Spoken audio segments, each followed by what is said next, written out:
Hello everyone, this is John from RPGs and More, and in this video I wanted to talk about another one of my hobbies, which I have been passionately pursuing for more than 20 years now.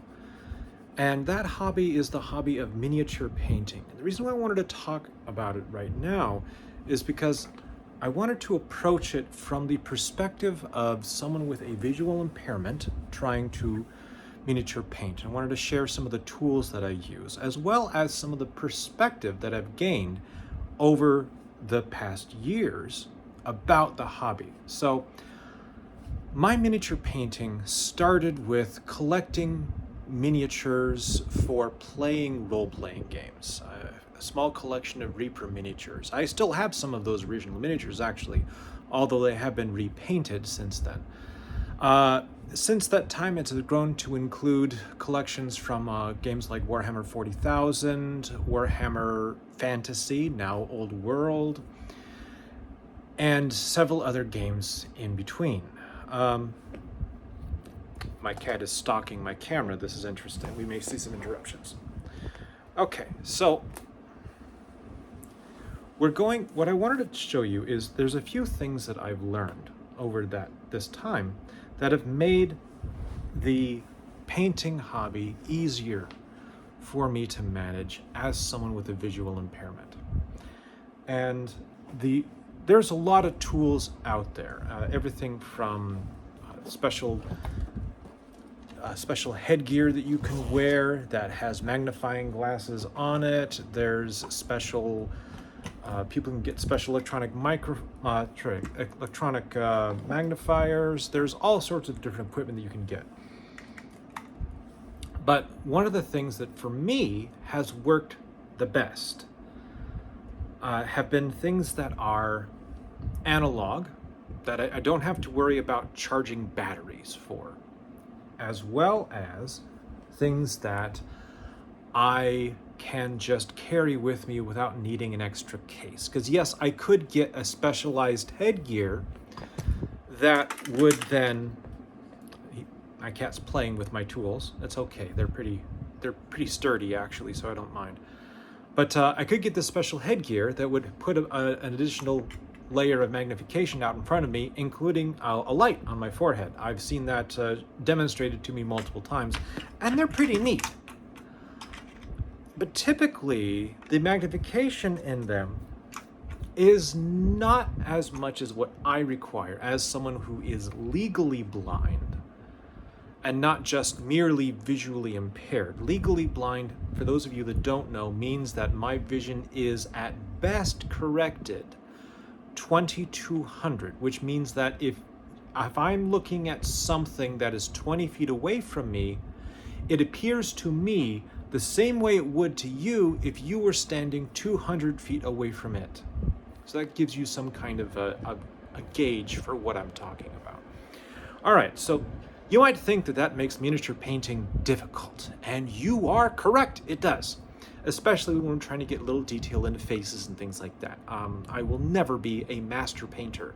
That is just a fact of life. And I've had to accept that from the beginning. But I can be a good painter, in my opinion.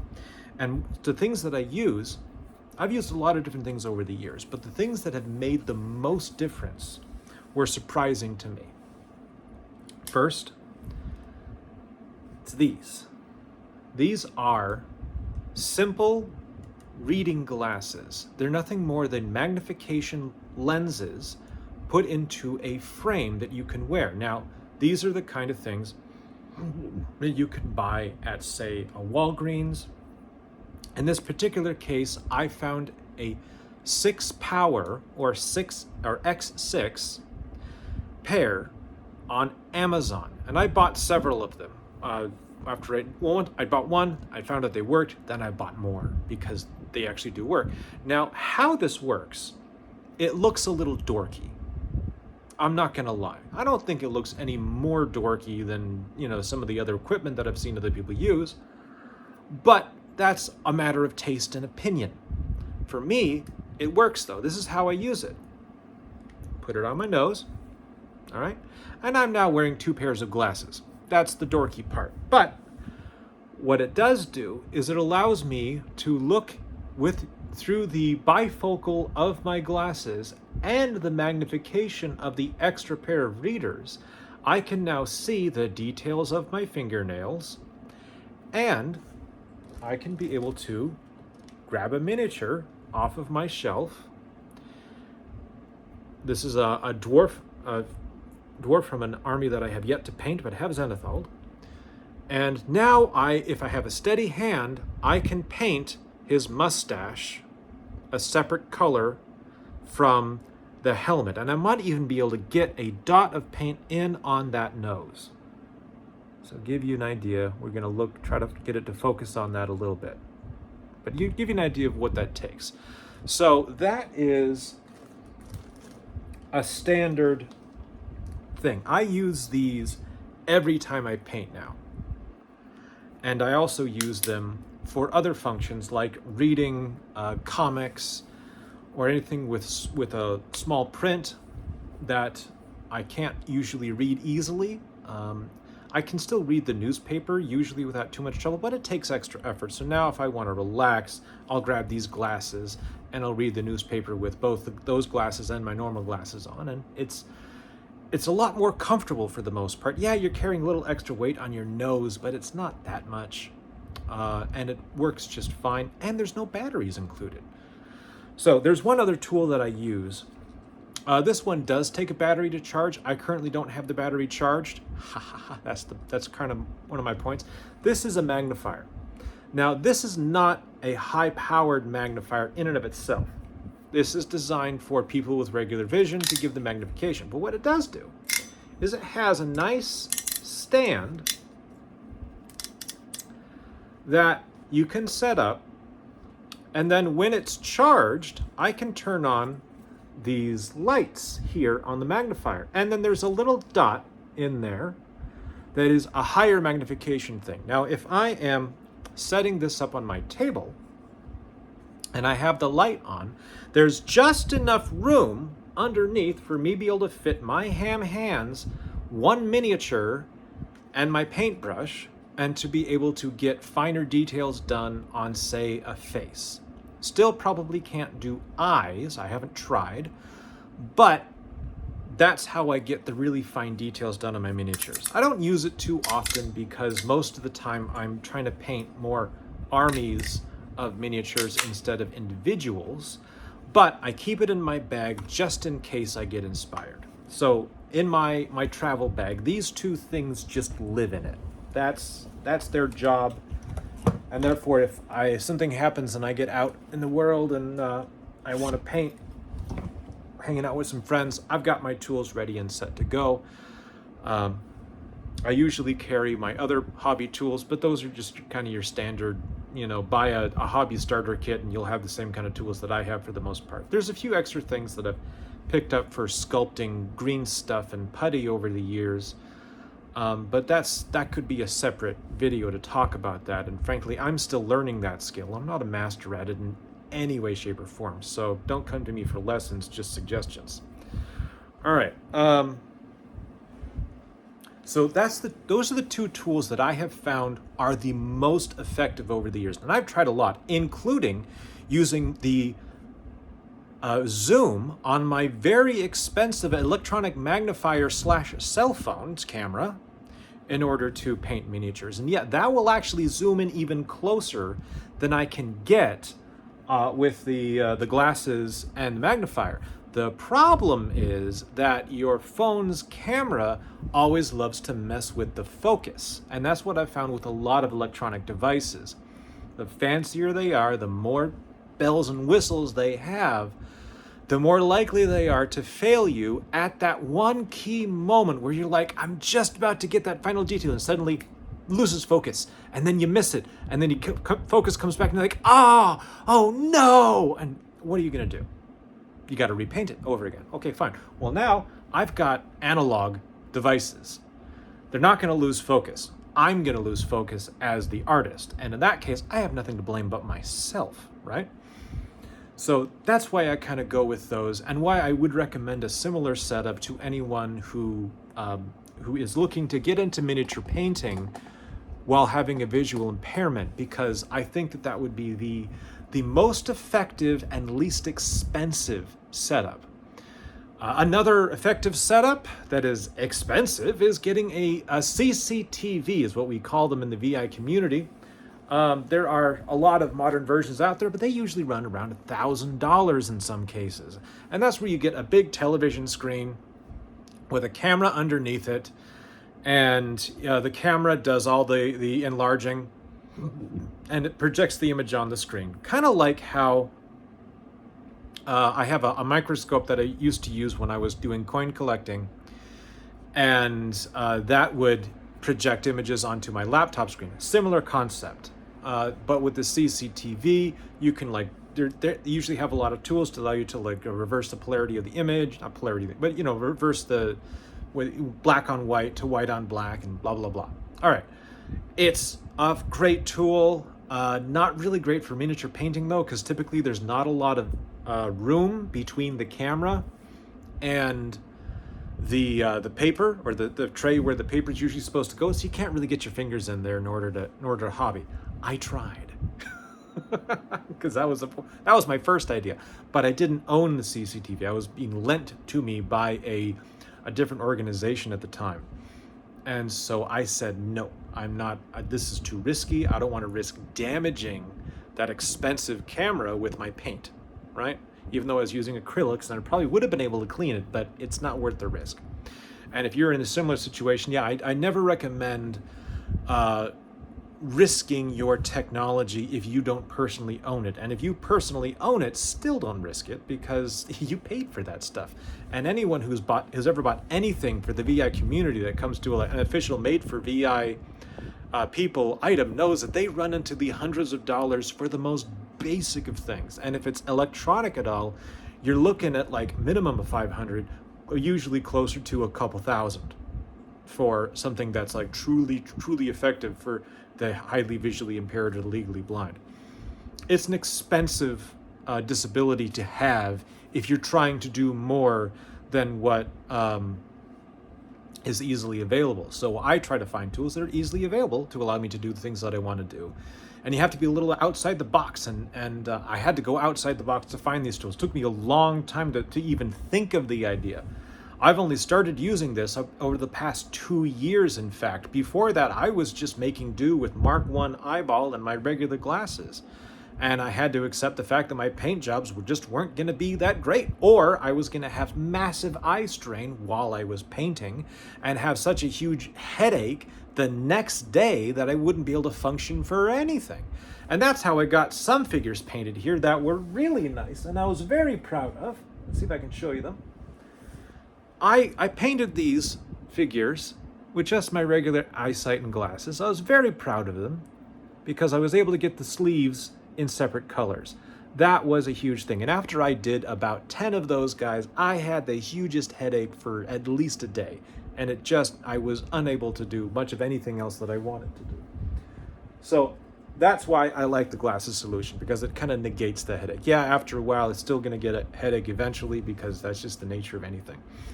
But it gives me more time and allows me to enjoy the hobby process. So the other thing that I wanted to talk about is I have learned a lot over the past few years especially, but over the past 20 years as a whole, about the hobby. And if someone is looking to get into the hobby as a person with a visual impairment, I got a few tips for you.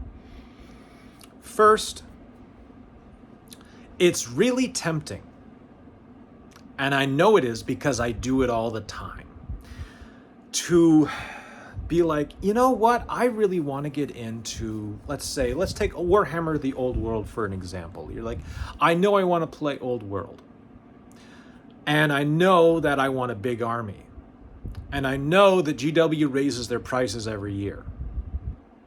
So I'm just going to buy the army, right? I'm going to find it at a discount retailer. I'm going to buy as much as I can at discount prices. And then when I'm ready to make the army, it'll be fine, right?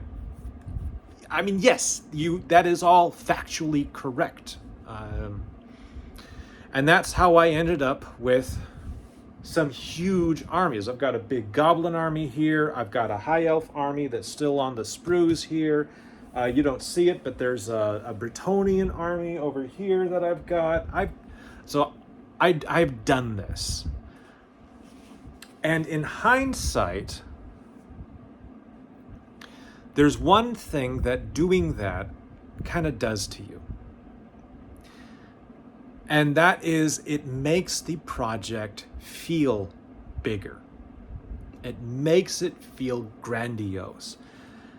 And sometimes that's great because you've got a good motivation. Like, I have all the figures I need. I've got a tournament coming up that I want to take part in. I'm a new player, so I just got to get this stuff built and painted. And it gives you a timeline. You can build from that timeline, you can work on it, and you're good. And there's nothing wrong with that. That's a great way to get started in the hobby. But it's a lot of pressure too.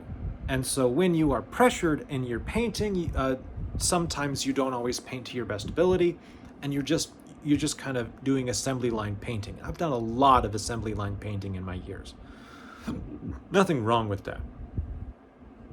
But when I was having the most fun with the hobby, when I was experiencing the most joy with miniature painting, was when I was just picking up a couple of miniatures here and there from Reaper Miniatures, the old metal ones, not the new plastic ones.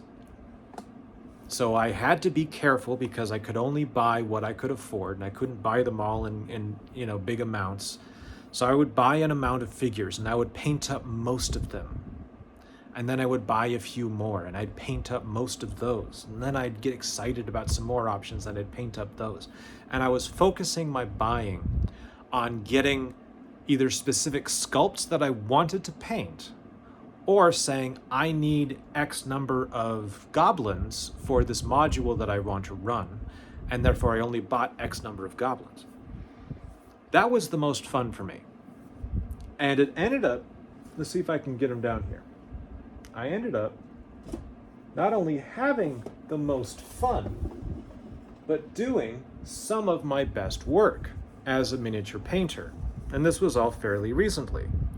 So we've got like this miniature. I didn't really have a plan with her. I just wanted to make a cool female fighter that did not have traditionally colored armor and weapons. And here's another example where I was doing the same thing.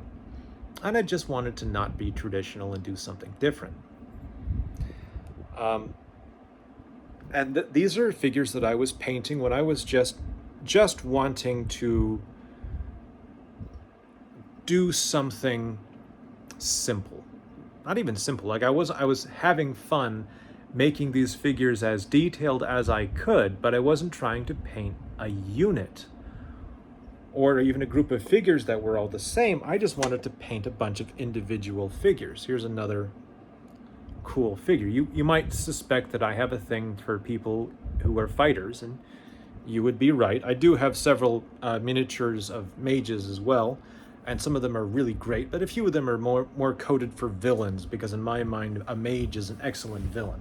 Now let's get this tray put back carefully.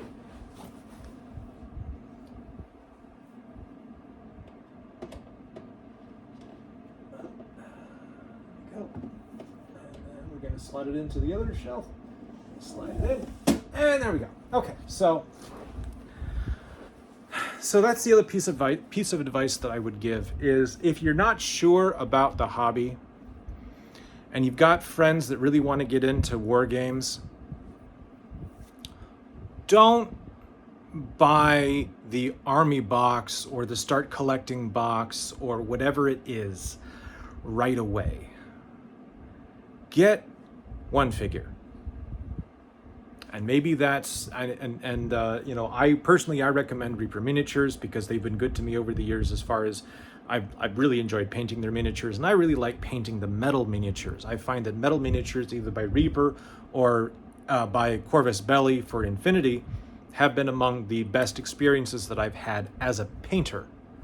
Building them a little more difficult. You got to use some of your good hobby techniques for that. And that might be something I talk about in a later video if this seems to be something that's interesting for people. But metal is something that a lot of people are, I'm not sure if they're scared of it, if they're nervous about it, or if they just are not wanting to, they're worried about messing it up. I have seen so many people that would so much rather pay top dollar for 3D printed resin miniatures than pay for a metal miniature. And metal miniatures are expensive. That there's no getting around that. It's modern tin prices, they aren't great. And recent issues with pricing have made them even worse. So if you are on a serious budget, some of this plastic stuff looks really great. Even though the boxes are expensive, miniatures per dollar or dollars per miniature ratios are pretty low. For example, in a lot of cases, if you look at Warhammer, the old world boxes, especially the old sculpts, you're sometimes getting it to maybe $2 or $3 per miniature, the price that you pay. And if you were to buy a Reaper miniature, then that price is going to be more closer to, $6 or $7 per miniature. So dollar per miniature, an old metal Reaper miniature does not necessarily look that good. But here's the catch. And this is why I actually used Reaper to build my first army for the old world. And that is because, yes, the individual models can be expensive. That is true. If you buy their multi-packs, you can get them cheaper. But your heroes will be the same price as your troops. So instead of spending hundreds of dollars on your troops, eventually you will, but let's say you pay $90 for a box of 32. All right, that's 32 dudes. And unless you are a thrifty and converting fellow like myself, you'll want to buy another box to get your heroes from. I like to build my heroes out of the units that they're involved with, and that takes a bit more of a hobby finesse, as well as being, satisfied with not having the latest and greatest sculpt. But that's a different story. If you try to buy the separate box, though, that's going to cost you another $40 to $50, sometimes $60 for what's essentially one miniature. Sometimes it's two or three miniatures if they come in like a set, but a lot of times it's not always that way. Especially if I'm looking at you, or Bretonnian Pegasus King, or Lord on Pegasus, if you will. Very cool kits. I'm not trying to knock GW necessarily. I'm sure that they're somewhat worth the price, but they are expensive. Meanwhile, with Reaper, if I find a figure that I like, that fits the Lord that I want to field, that figure's not any more expensive than my average spearman will be. And give you an example of what the average spearman is.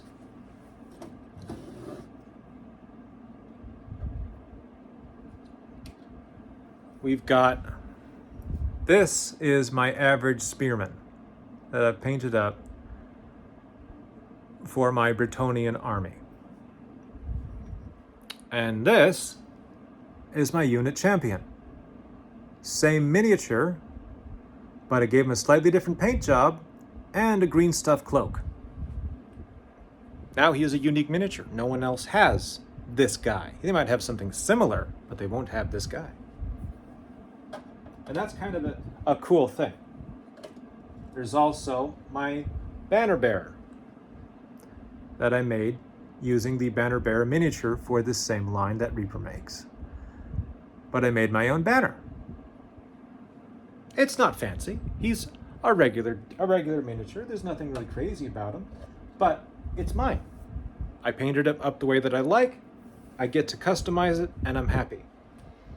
Now you've also got figures, if you want your your great weapon wielding knights. You've got other figures. This is one of the heraldic knights that Reaper sells. They have these in both the metal and the plastic. I personally prefer the metal ones for obvious reasons, but the plastic ones are cool too, and if you prefer their bones plastic, then more power to you. The fact is, actually, before I settled upon the metal miniatures for this army, I had already built a much larger army using the bones miniatures, and that one, I spent years on that one, and I have got huge units built and painted, and even more waiting to be painted, all out of the bones stuff. And the main reason why I stopped doing that is because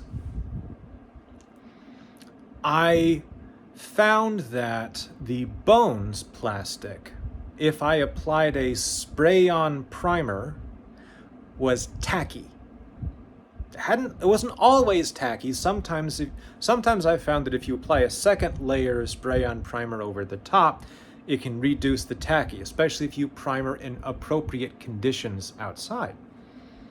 But I hadn't always done that, and so I had a lot of really tacky guys, so even if I was, being careful with them, they would still stick to each other, and it just felt weird, and the tactile thing was weird on my fingertips, and so I switched to the metal figures on a whim at one point. I just was painting some metal guys and said, I like this better. And so I just started the project. It's moved a lot slower because it's a lot more expensive, but now I have an army that I'm truly proud of, and I'm slowly working through painting it all. Now you get the same thing if you're buying, say, GW Plastic or North Star Miniatures. They're the ones who make miniatures for the game Oathmark. That's this one. This is actually my preferred fantasy game at this point, along with Leagues, 5 Leagues from the Borderlands, and a game called Pillage, which is a great historical skirmish game if you want to have a small-scale historical game that is very, I'd say it's history light, but it gives you the feeling of a small raiding party fighting against the local village defenders, or you can actually play out larger skirmishes if you want to. There's another game called Baron's War, which is done by a place called Wargames Atlantic, and that also is really good for small-scale medieval combat. They all use 28mm miniatures. I do recommend 28mm as a size if you are looking to play games. If you are looking to paint, and you're someone with a visual impairment, then I actually recommend 54mm miniatures. Those are twice the size. I don't have any here right now because the ones that I got ended up being cheap, and I wasn't able to get a good paint job on them, so I got rid of them. But I did order some new ones that are actually metal sculpts instead of cheap plastic ones. Basically, 54mm, that's the kind of the size that the old Green Army men used to be, that you would get in those big buckets. But what I've found, at least from my experience, you can't really, even if you scrub them clean with Dawn dish soap and a bunch of other stuff, I've never have been able to get a good paint job on those plastics. And I'm not sure what it is, because I've seen other people do it. Other people have made it work. So it's a me problem. But there are companies that make 54mm metal miniatures, and a lot of them are very historically themed. So there aren't that many games that will support 54mm miniatures. So that's why I say if you want to play games, then you want to go with 28mm. But if you just want to paint miniatures for the fun of painting miniatures and testing the boundaries of your own vision and your own skill, 54mm might be a way for you. I know it's something that I have in the past enjoyed attempting, and I look forward to doing it more in the future when my new order from Reaper arrives, because I decided to order one of each of their 54mm miniatures, and we'll test that out. I have this fantasy in my head of having a 54mm set of D&D miniatures, not for like traditional D&D stuff with goblins and whatnot, but for more historically themed games. Similar to the concept of like, Pendragon, but not necessarily Pendragon, because that game is a little bit more like a miniature war game when you get into the combat than it is a role-playing game that I'm experienced with. So maybe not necessarily Pendragon, although Pendragon is awesome, but a more like solo gaming stuff where because it would be kind of neat because you get to, at least when I've been playing my solo games, I've been able to get more attached to each of the characters. And so wouldn't it be cool to have miniatures that represent each of those characters? And then maybe if I had that set, I could then present to you, the viewers, a video of, talking, instead of me reading from the book, I am explaining what happened in the session, or even playing out the session in front of you with these big miniatures and some scenery and terrain and stuff, and that would just be really cool. But the problem is, it hasn't happened yet, as much as I want to do it, getting good miniatures that really fit my tastes is hard and or expensive, because I can get them on eBay. There's various sellers that will make historically themed resin miniatures, 3D print them and send them to you. And at 54 millimeter, they're a little on the pricier side, so you kind of got to be careful what you buy. And it's resin, which means it's going to be fragile. And one of the reasons why I like metal is because as much as metal can and will break if you mishandle it, it won't break from your average daily use. Resin will. At least that's been my experience. Even some of the more higher quality, supposedly harder resin kits that I've used have still ended up breaking from even just the most accidental and basic fall. Something that a plastic miniature almost never would break from, but resin just breaks every time because it's resin. And sometimes even if it falls on carpet, I still get breakage if you got small ankles on the miniature. If it's a big robot with small ankles, I still get breakage almost every time. And it just makes me want to just, but I can't blame anyone because that's the nature of resin. And I'm the one who got it. So I'm the one who tried to paint it and build it, or I was the one who bought it, maybe it was a gift or something. And I just got to say, that's just how resin is. So, the one thing that I would love to see, and I don't know if this exists, is I know that there's a thing called Hero Forge, which allows you... Come here, kitty. Come here. No, don't bite me. You want to play, so let's get you on camera. Hero Forge allows you to create your own miniatures. You create these heroes from the ground up, and you decide what, armor, equipment they're wearing, and what weapons they're wielding, their heritage. You can set them to look like whatever you want. And you can do fantasy, or you can do historical themes, although it really leans heavy to fantasy. But it's designed for 28 millimeter miniatures. And I'm curious if I could get it to make 54 millimeter miniatures. I don't know. I haven't been able to figure that part out because it's not labeled as such. So if someone here sees this video and works for Hero Forge, could you maybe see about providing that kind of label if you have the ability to do that? Because I'd really appreciate it, and you might actually get me as a customer. Ow, buddy. He's attacking my pants. The other thing is, even if I was able to get that, then finding farm animals and things like wolves and things like that would be a little more difficult, but you can sometimes still source that from those big toy kits that you get for little kids. Ow!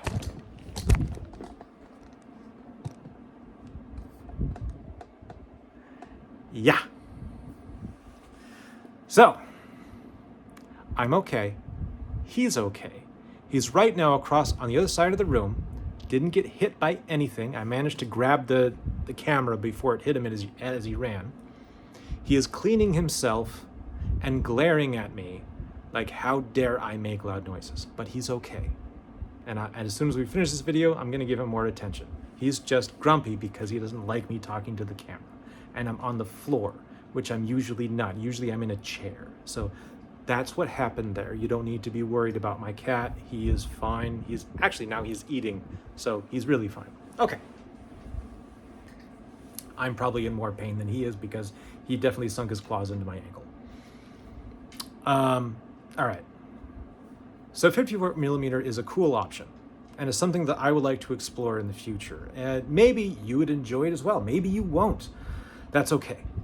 I'm not trying to say that that's what you need to do. I think that it's a cool thing, and I hope that more people would do it in the future. But given my past experiences trying to get into it, it's so hard to find plastic miniatures that will then take the primers that I'm used to using and actually be able to paint. Because what I found is I was able to primer the miniature and I paint the miniature, and then the whole thing would just flake off within days because the plastic was very bendy. And so the sword blades would the paint would just slide right off. And that's not an issue that I had with other bendy plastics like the bones. When I was painting the bones miniatures from Reaper, I would have these bendy spears, and I've got, I don't have them here because they're in a storage box downstairs, but I had some miniatures that had these nice bendy spears, and after they were painted and varnished and everything, I could bend the spear a little bit. I mean, it wasn't like as bendy as it is when it's natural plastic, but still, it wasn't damaging the paint. I didn't see, at least I couldn't see cracks and crevices in the paint. It just kind of flowed with it. But with these 54mm, that wasn't the case. So I'm kind of hoping that metal 54mm miniatures will be a little bit better. We'll see. I don't know. And maybe I will try those resin at some point, because maybe the thicker resin swords and spears and whatnot won't be so easily broken as the 28mm ones that I've tried to use in the past. One can only hope.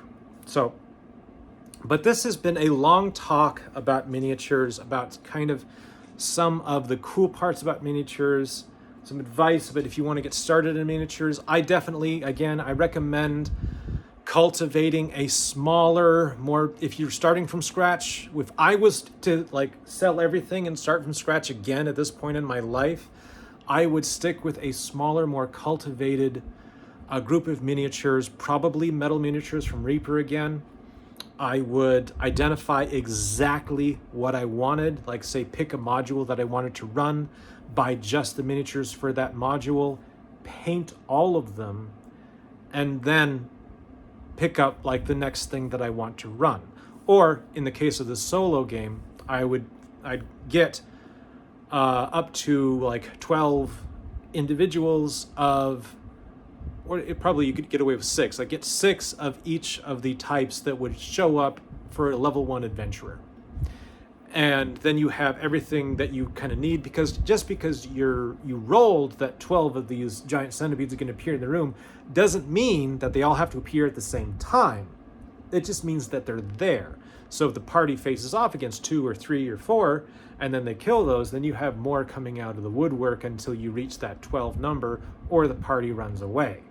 That's a one good way to run it. Just because there are 20 goblins in that room doesn't mean they're all sitting there, spears in hand, waiting for the players to arrive and charge at them. They're probably doing other things, and will join the battle when they can. All right, anyway, this has been a long video, especially for a dying battery, so I'm going to quit it right here. Thank you so much for your time and attention. If you like me talking about miniatures or showcasing some of the different things that I have done over the years or seen over the years, I'd be happy to do so. Let me know. If you want me to talk about different techniques, what's worked for me as a visually impaired person and what I've struggled with, I'd be happy to do so. Let me know down in the comments. If you don't really want to hear about miniatures and all, you just want to stick to the role-playing stuff, cool, let me know that too. And maybe if that's what the vast majority of people want, then that's what we'll do. I've had this stuff sitting here for a while and figured might as well say something about it. Thank you so much for your time and attention. I'm going to go give my cat some love. Peace be with you all. Bye-bye now.